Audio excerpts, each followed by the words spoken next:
Hi guys, welcome to Richard Cabile YouTube channel. In today's video, I will teach you how to enable red color names allowed on Samsung Galaxy A02.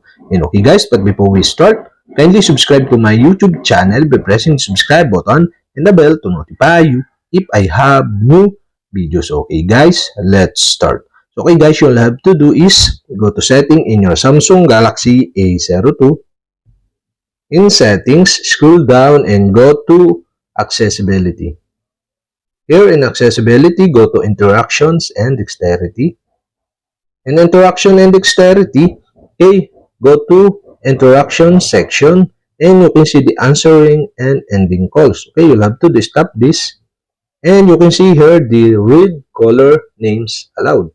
And to enable this, you'll have to do is switch on the switch button on the right side. And that's it. Okay, we have successfully enabled the red color names allowed. Okay, and also you can tap this to set with Bluetooth or headset only, or you can set into always.